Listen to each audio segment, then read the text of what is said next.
Okay, welcome everybody. Out of respect for everybody's time, we'll go ahead and get started here. I think we're at about 11:31. I want to thank everybody for coming today. We also have attendees on Zoom. And for those attending on Zoom today, please, if you would like, and you have questions, you can put your questions into the chat on Zoom. We'll also pause in our presentation for questions and comments at a number of different places. But overall, I wanted to say again, thank you everybody for coming today. My name is Carlos Espinosa. I'm city planner as part of the City of Winona and the project team working on the comprehensive plan update. Again, we're happy that all of you can take part in this process, which we think will be a tremendous benefit to the city over the next 10 to 15 years. The recommendations that you make as part of this process will directly influence the actions of the city in the near future here. And please know that the existing plan that we're operating under right now, the current comprehensive plan, 80% of the projects were completed since 2007. So the recommendations that you make as part of this process will get things done over the next number of years here. So thank you again.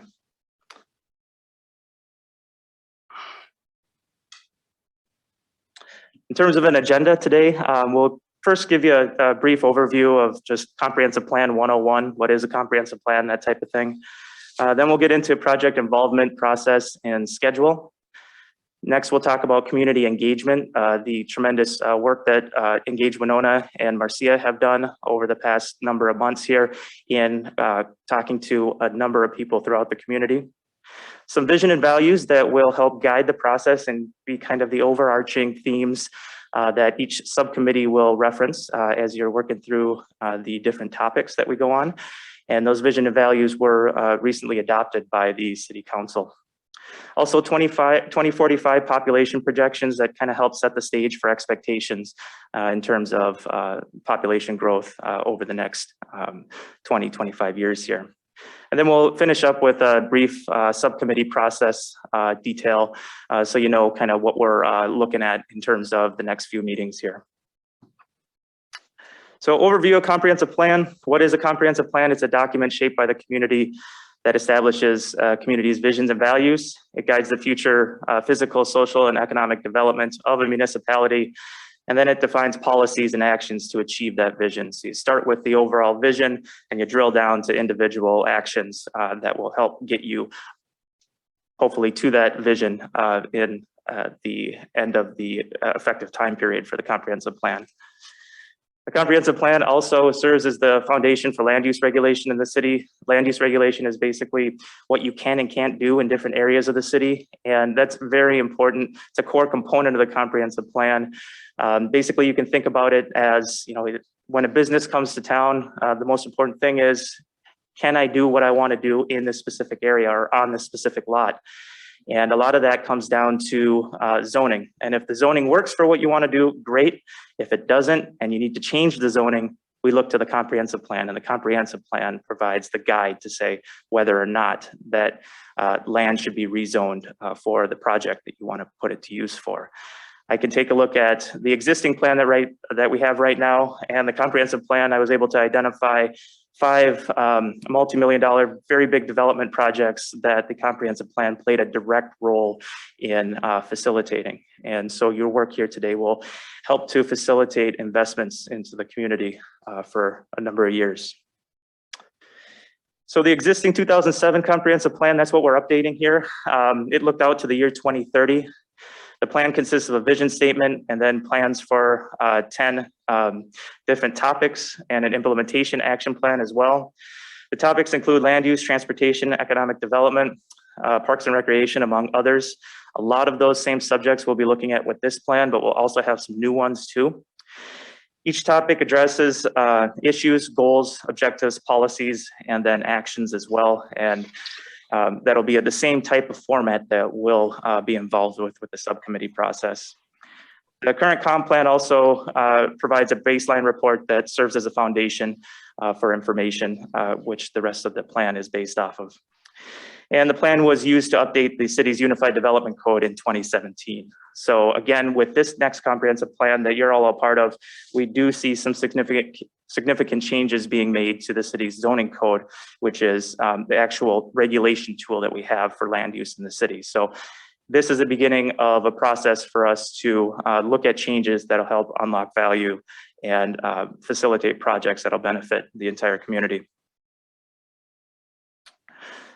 Last plan update was 15 years ago, 2007, and plans should generally be updated every 10 years to remain relevant.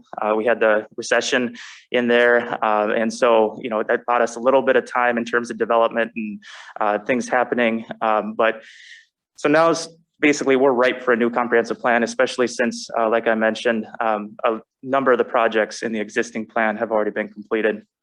The plan that you're a part of will look out 20 years to the year 2045 and help establish a unified community vision for Winona's future. And as I mentioned, it'll guide those decisions that are made for future community changes and growth. We have 12 key topics, and each one of you here should have a subcommittee that you're assigned to or taking part in. Everything from land use and development on the way down to transportation, historic preservation, and transformative projects.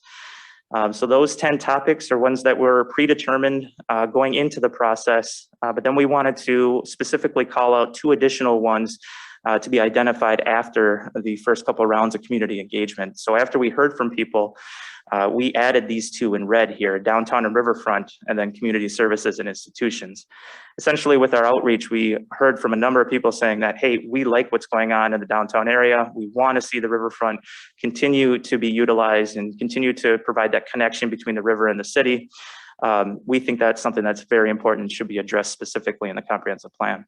So we added that in, as well as community services and institutions. So the services that are provided by all of our wonderful institutions in the city, everything from the city government, county government, healthcare, education.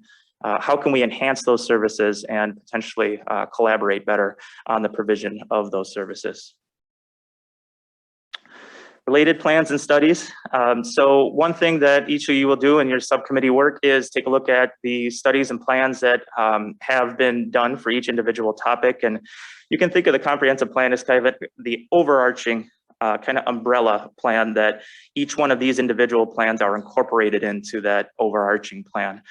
So we're taking the important work that was done through each one of these plans and directly bringing that right into the comprehensive plan as well. Next, Assistant City Planner Luke Sims will talk about project involvement, process, and schedule.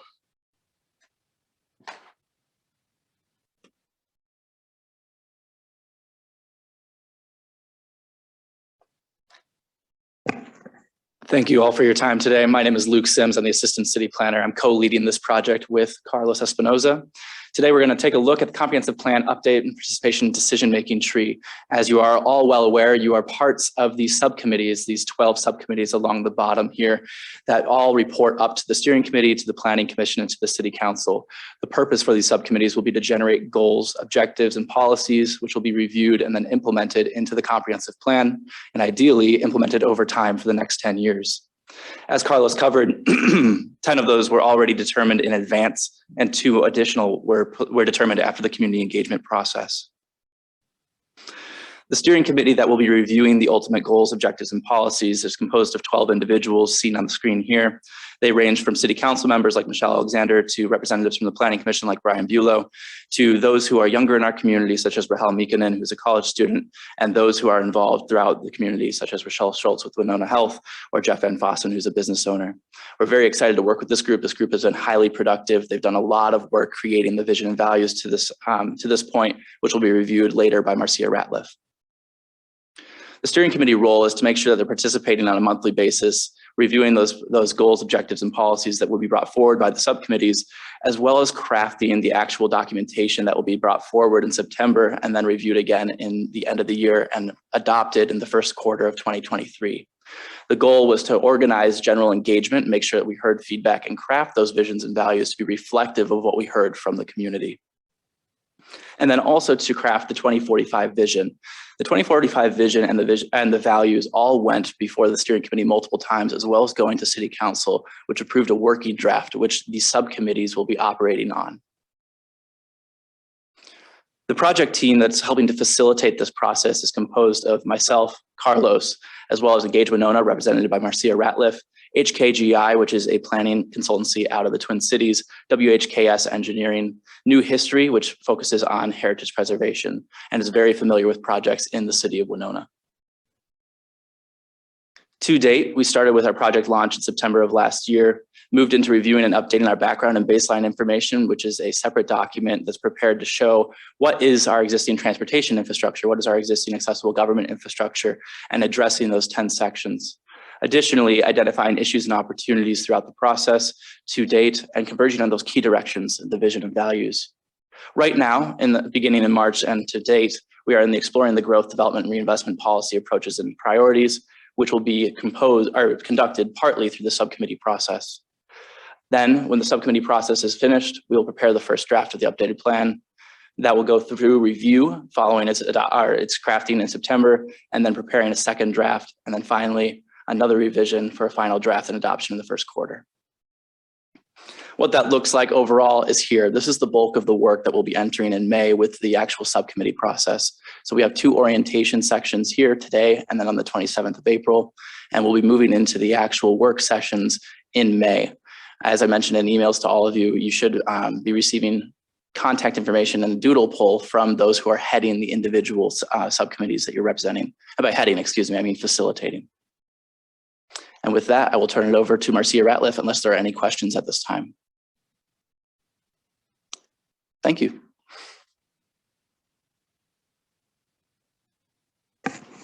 Great, thanks, Luke. Hi, everyone. My name is Marcia Ratliff. I'm the Director of Engage Winona.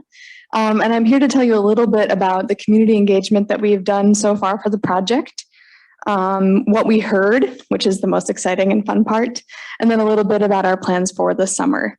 So here's a rough timeline of what the engagement looks like. So in phase 1, we asked folks basically to identify big picture things.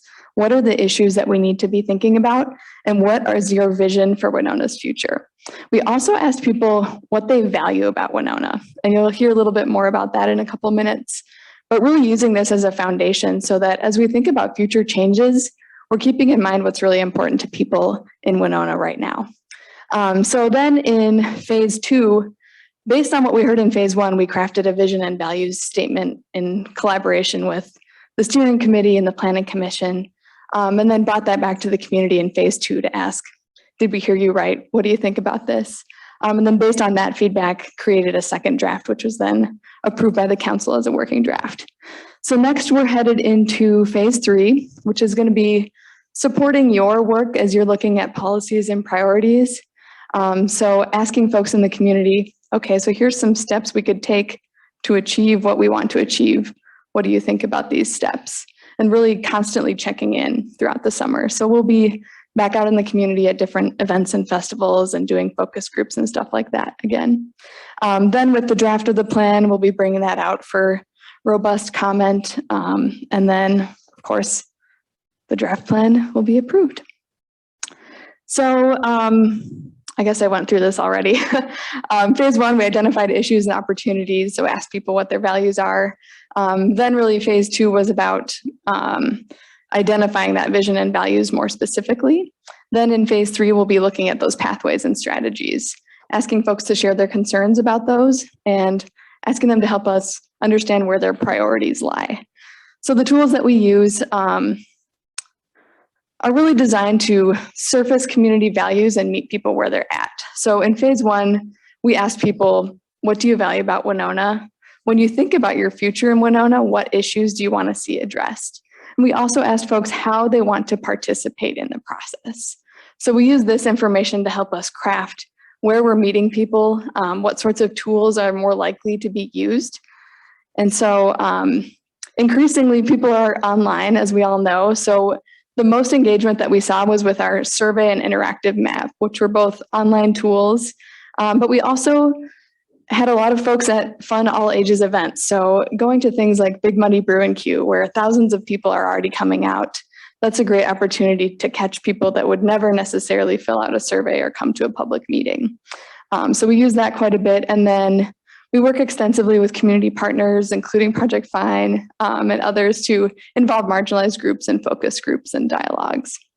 So in phase one, we had a total of over 2,000 Winonans that gave their input, and we're really proud of that, and we're committed to increasing it. Here's just a summary of some of the stakeholder groups that we engaged. So looking at just a representative cross-section of Winona. And I always share this with folks to say that, you know, it's not just the people who raise their hands first.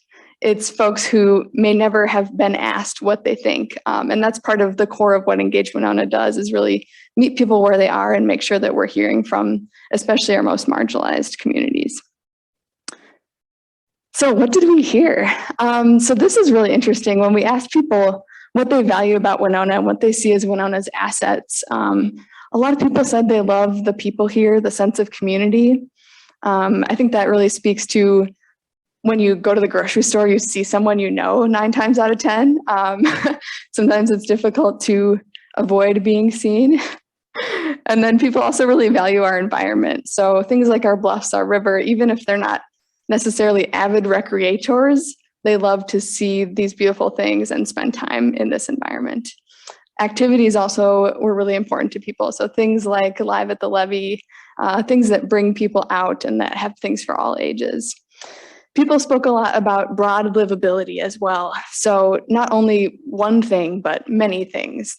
Some people couldn't pick and they listed 30 in this open-ended question. So broad livability is kind of that connection of activities and places, and I can walk and do all these things. Then going on down the list, small town feel, that relates to both our geographic size, which is constrained by the bluffs, the river, the lake, along with the feel of a small town. So we have about 30,000 people, but as I mentioned earlier, you can still see someone you know at the grocery store. And I always see 1 or 2 people I know when I'm running around the lake, regardless of what time of day it is. So people really enjoy that about Winona. Then recreation and parks are really important to folks. A lot of people mentioned our strong, robust economy with a diversity of different businesses. So we're not dependent on one industry over another. Our downtown emerged as a value. It also really strongly emerged as a dream, as you'll see in the next slide. And then people also pointed to our 3 higher education institutions and our school choice and our strong education in Winona. So issues. So then we asked people, what are your ideas for Winona's future? And what are issues that need to be addressed?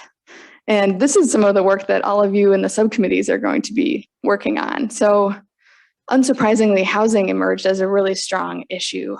I think a lot of us know that the housing supply in Winona is constrained, much more so in the current market, but a lot of people pointed to need for more housing choice, affordability, quality, and things like that.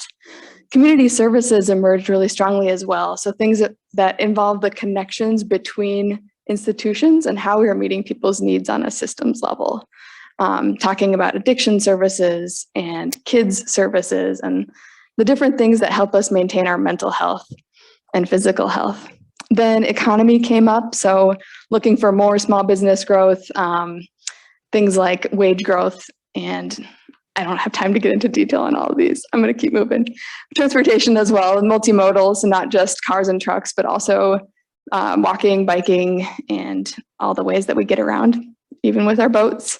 The historic downtown as well really emerged as something that people wanted to see improved and some momentum they wanted to see built on.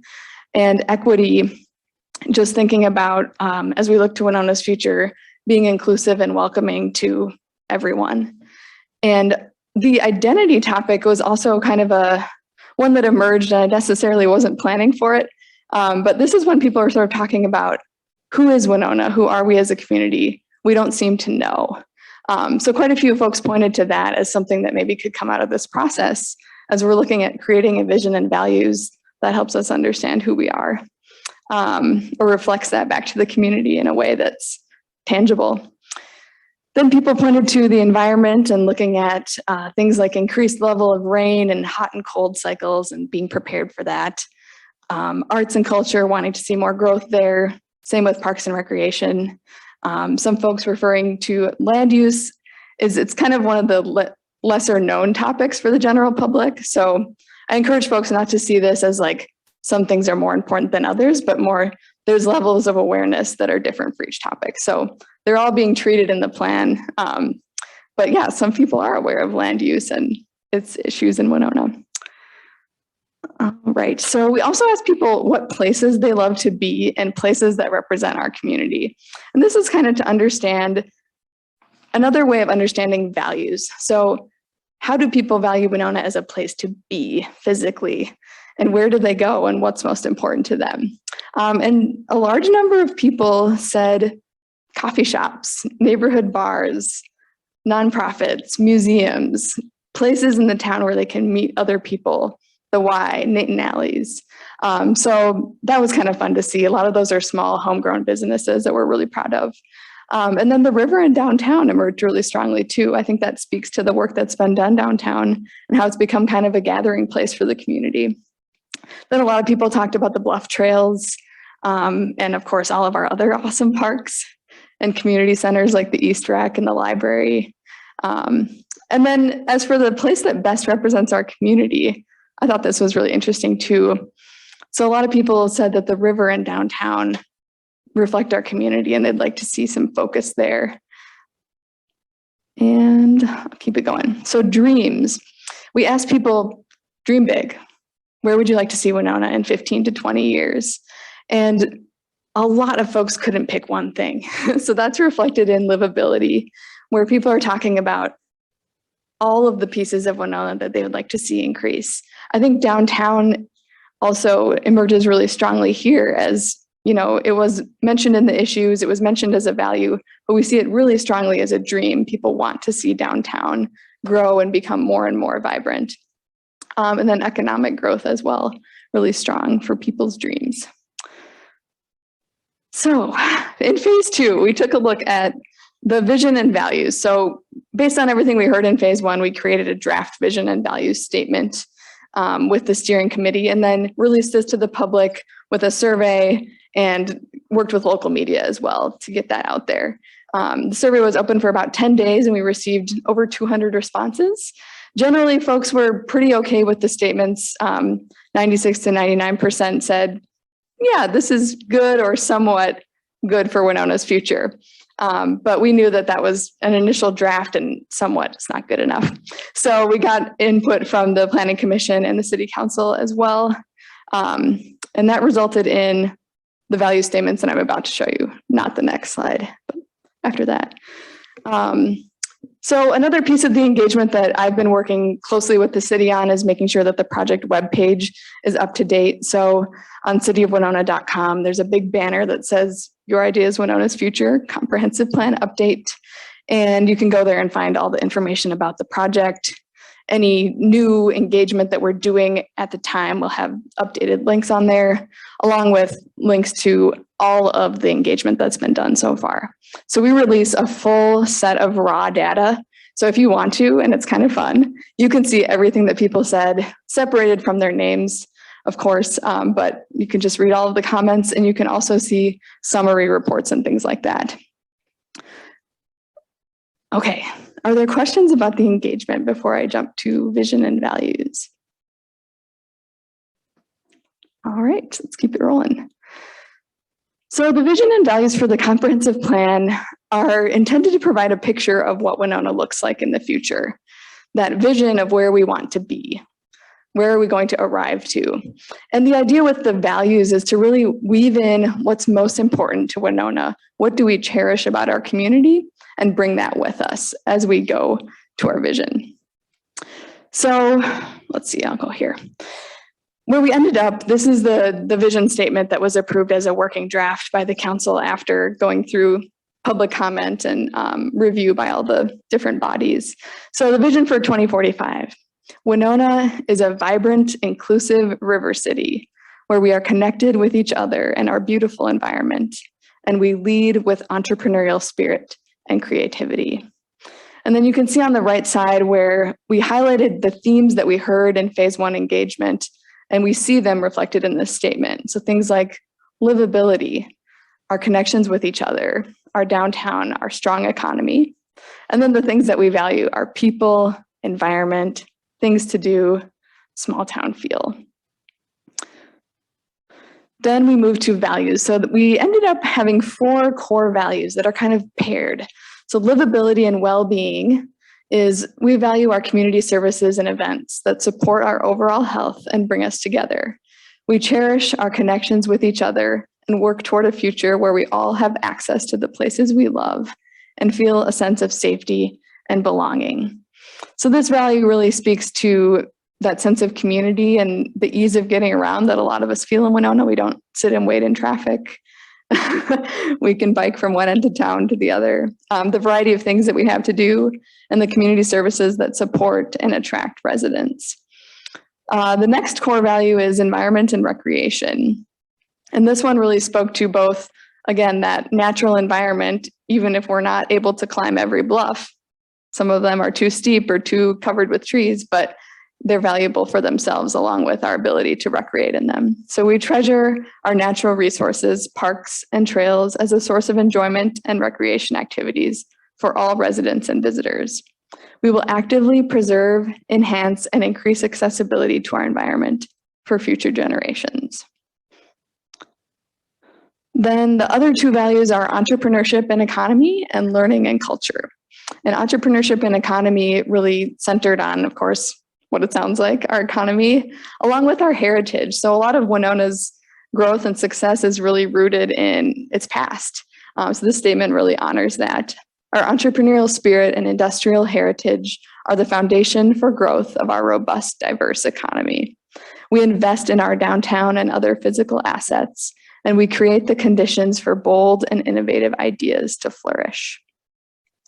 Finally, learning and culture.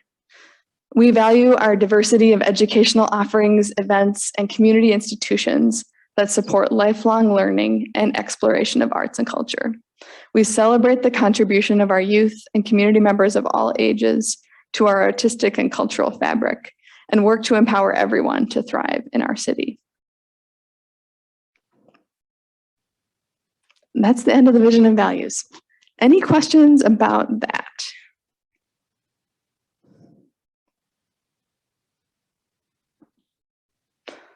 All right, on the page about the website, I was going to mention but forgot, we also have a Facebook and Instagram page because that's increasingly where we find our community.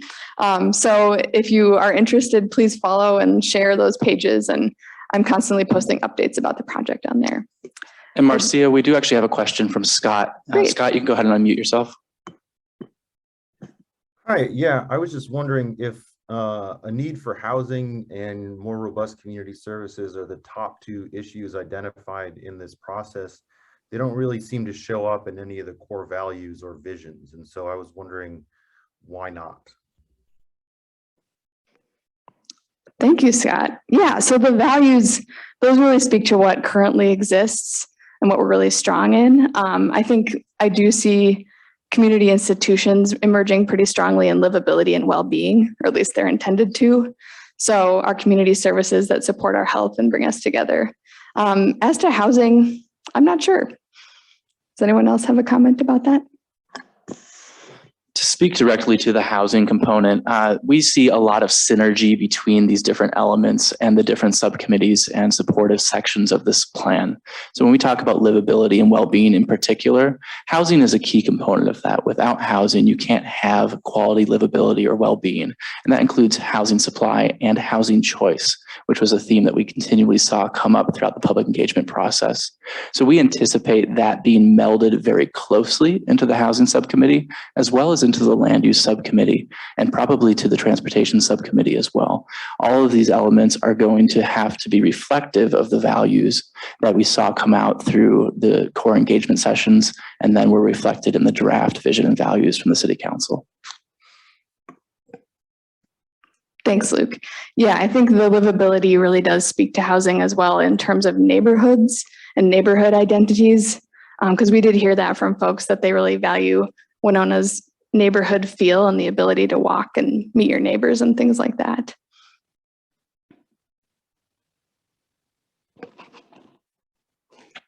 Other questions?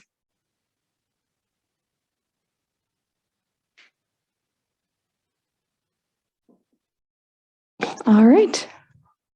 Thank you. Whoops.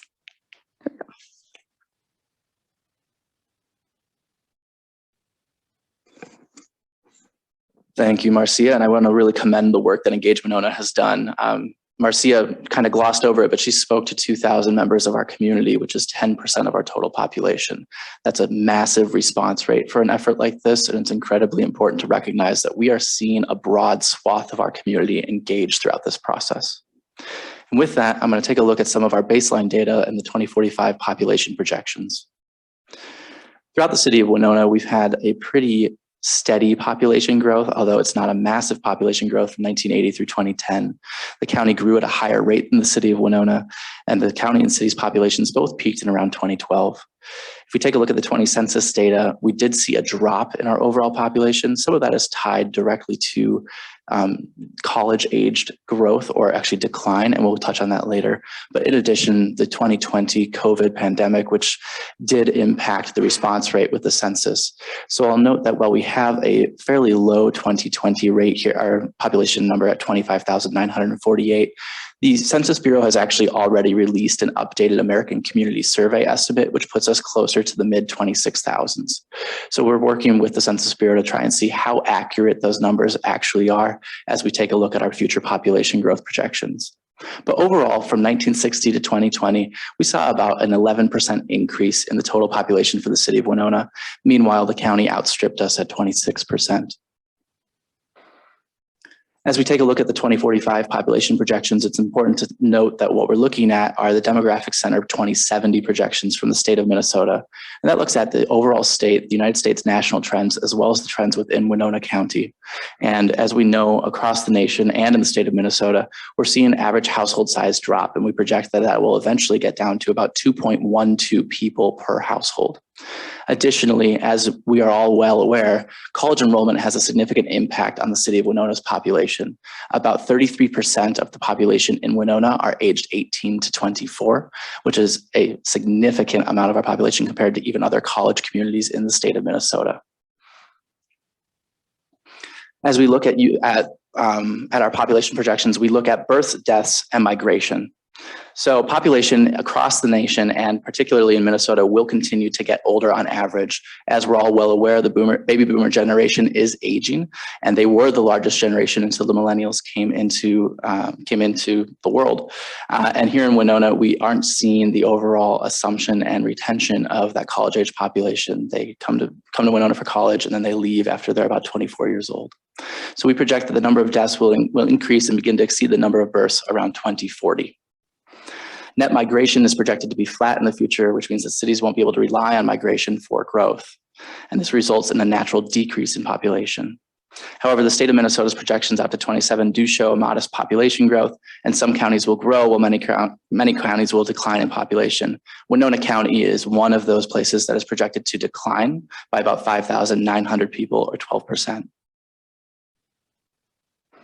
As we began looking at the relationship between college enrollment and the city's population trends, it was really important to note that the national trend of college enrollment began to decline in 2012. That coincides with the beginning of the recovery from the 2008 financial crisis. Winona State enrollment has declined from 9,000 students to 6,000 students, which is a drop of approximately 30%. Minnesota State College Southeast has also experienced significant declines. And while St. Mary's continues to have a fairly steady population, they do have a diverse offering of campuses. So tracking down the numbers that are actually going to be in Winona at one particular time is proving to be somewhat difficult. The preliminary findings that we have is that the city of Winona's population has begun to changing will be less significant with the decline of college students. What that looks like as we project out to 2045, which is kind of the scale of the overall comprehensive plan update, is modest growth of about 2,000 people over the next 25 years. So about 500 people every 10 years. Any questions related to population growth projections?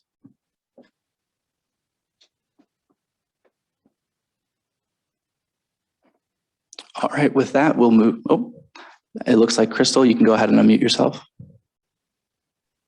Hi, could you go back to the slide where you're talking about the WSU enrollment? It just went by a little fast, just for,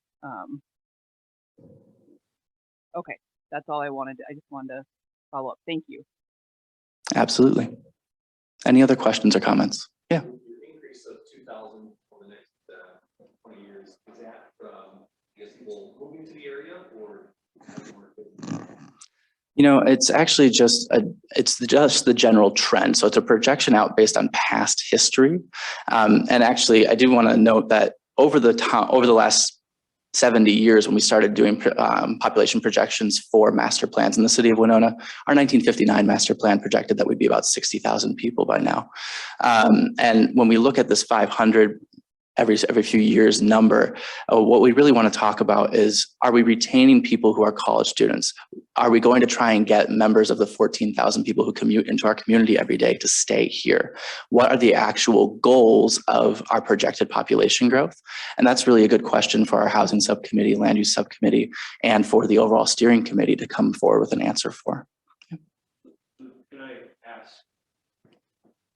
So I'm seeing our 2010 number there of 27,500. That looks like our peak. Yes, we all understand that the census provided number of 25,900 is maybe low. Maybe there was some. Yet the trend, we all see the trend and ticking down. Are we somehow being too optimistic? I want to be optimistic. I want to grow. Believe me, I'm really focused on this. You and I have talked about it. Yeah. So I don't want to come in with an optimistic assumption. Oh yeah, we're going to grow. I want to be realistic. So the question from Councilmember Steve Young was, are the population growth estimates of 2,000 people by 2045 actually a little bit too optimistic? And I'm going to respond and say that from my perspective, I actually think it's a fairly conservative number. As we look at recent development in the city of Winona, we are growing through a larger building boom in our community. We average about 6 single-family detached homes, which is where we've seen the vast majority of our growth over the last 20 years. We've seen about 200 to 300 apartment units over the last 5 years being permitted in the city of Winona. So I do anticipate that there is some level of reinvestment that's going on that we probably haven't seen since the early 1900s. And that's going to lead to new housing choice and new investment from our employers who are seeking to bring in those people to our community. So I feel fairly confident that we're going to be around that number. I don't want to say that we're going to stick to exactly 2,000. Maybe it might be 1,500 or it might be 2,500. But I also do want to note that while these are projections, the overall comprehensive plan process could be more of a dream and more of an optimistic outlook if the subcommittee, or if the subcommittees, if the steering committee, if the city council really wanted to do that. How we approach growth for 5,000 people is going to be different for growth for 2,000 people, for example. Yeah. We're 78 years old. I look forward to it, Councilman Young. Look me up then.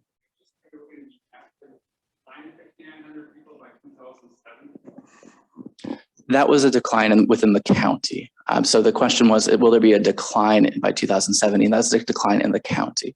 And I expect that we'll see some changes in trends. And this is why it's good to have a comprehensive plan update about every 10 years, because there probably will be changes in trends with our surrounding counties, particularly Olmsted County.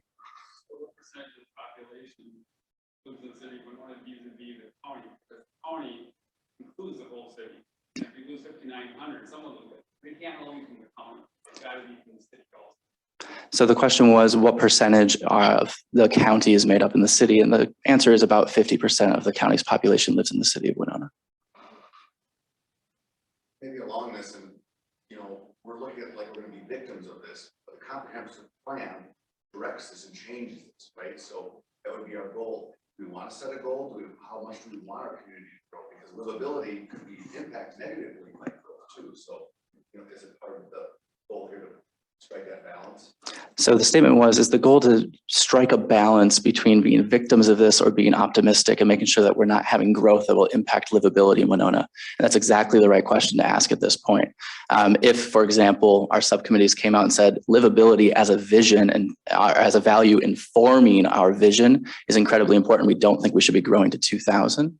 That should be going to the steering committee and going to the city council, who will ultimately decide that direction. Will there be additional census information presented in each of the committees? I know, especially because we're on the river, we have a big regional pull, not just from the county, but across the river in the state. And I'm curious how, even though it's technically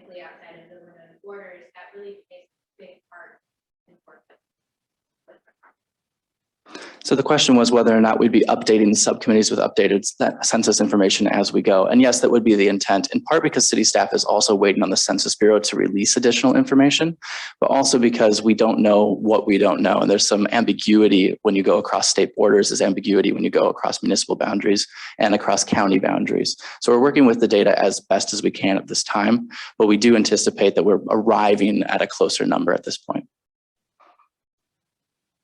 And as we work through the plan, we'll also reference past housing studies which take into account our whole draw area, which includes counties in Wisconsin as well, and goes west of the city, north of the city, south of the city too. So definitely.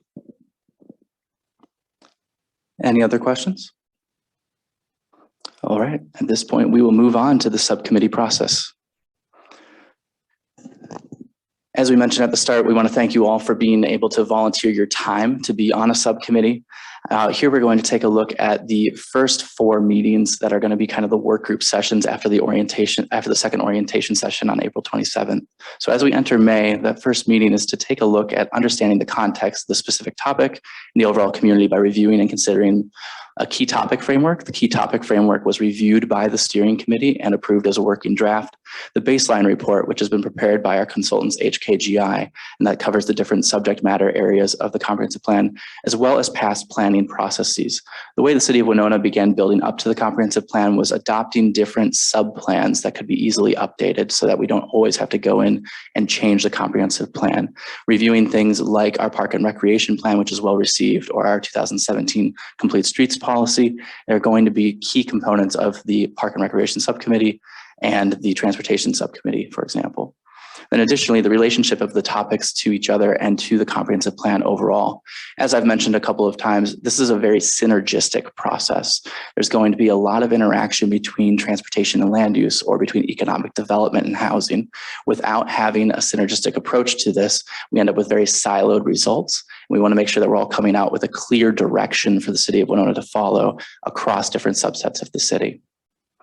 In the second meeting, taking a look at identifying issues and opportunities through review and discussion of the 2007 comprehensive plan, which already has many of the chapters that are being covered in this update.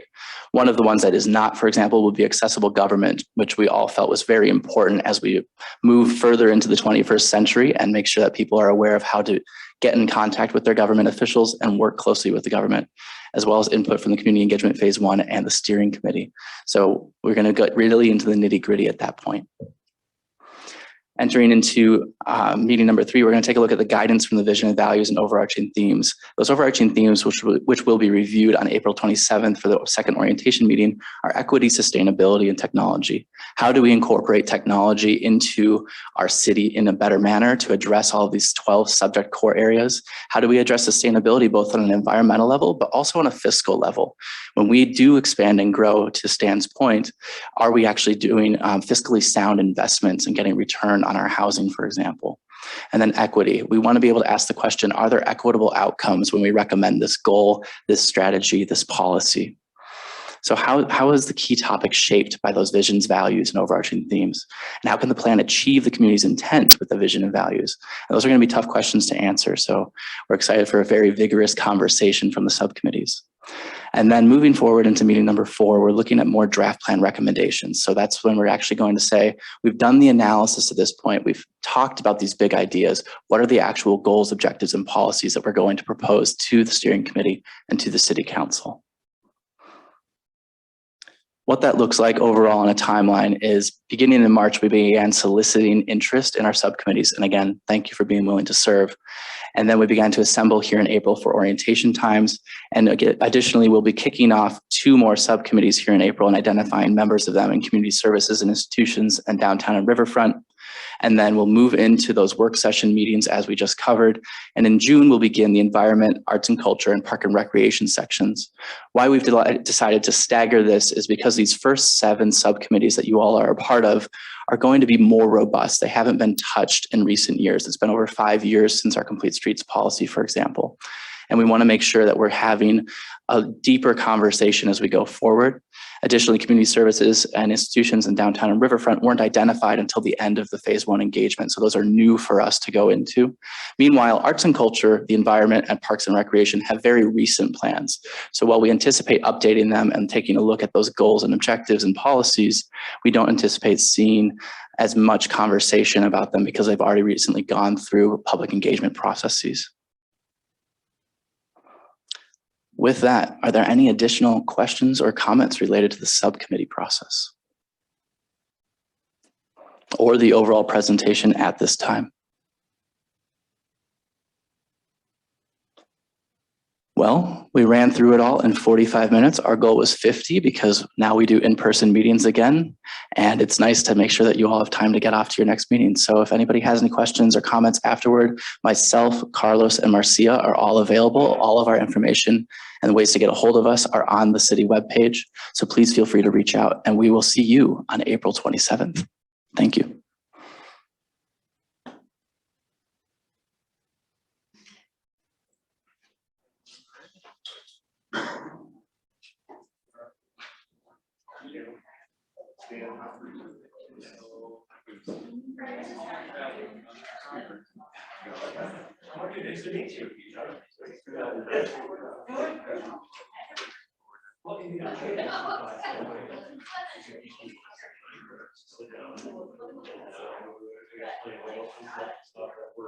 Yeah, working on it.